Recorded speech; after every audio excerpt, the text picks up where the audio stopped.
Bonjour à tous, j'espère que vous allez bien.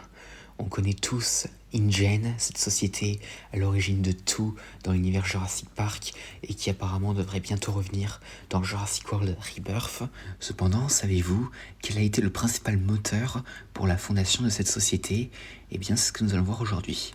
Avant de commencer, je tiens à préciser que ce dont on va parler est présent dans les romans Jurassic Park.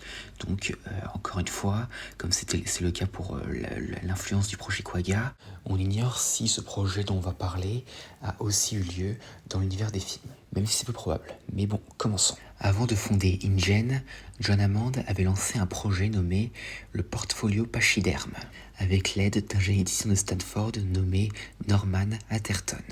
Le plan initial était de fabriquer des produits biologiques de consommation ou des produits créés biologiquement pour l'usage des consommateurs.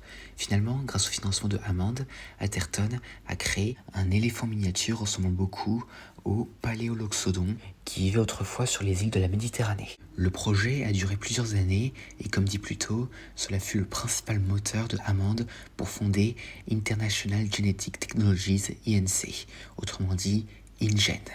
Hammond prononçait un discours dramatique devant les investisseurs et au moment le plus crucial, retirait le couvercle de la cage dans laquelle se trouvait l'animal. Les investisseurs le regardaient avec admiration et promettaient leur argent, permettant ainsi à Hammond de vraiment commencer le projet InGen. Cependant, John Hammond avait oublié de mentionner que son généticien en chef n'avait pas été capable de reproduire l'éléphant et que l'animal avait plusieurs particularités comportementales, notamment du tempérament. Mais il n'a pas non plus mentionné que Atherton lui-même, le cerveau derrière les miracles, était en phase terminale d'un cancer du cœur. Finalement, l'éléphant est mort après avoir gagné suffisamment de capital pour que InGen soit entièrement développé, ce qui a rapporté à Hammond une somme de 870 millions de dollars.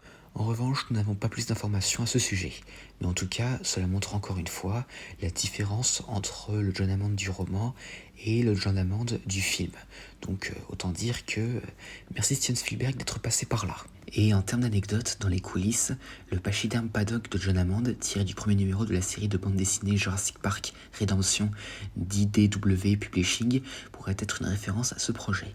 Et là maintenant, dans l'univers des films, dans les coulisses de Jurassic World Fallen Kingdom, Colin Trevorrow a déclaré que John Hammond et le docteur Henry Wu avaient créé de petits éléphants dans le laboratoire du sol du manoir Lockwood avant de passer aux dinosaures. Certainement un clin d'œil au projet pachyderme de Hammond dans le roman. Et à part ça, c'est à peu près tout ce que j'ai à dire concernant le projet ayant été le principal moteur de la fondation d'InGen. J'espère que cette vidéo vous aura plu, n'hésitez pas à lire ça dans les commentaires et à la prochaine.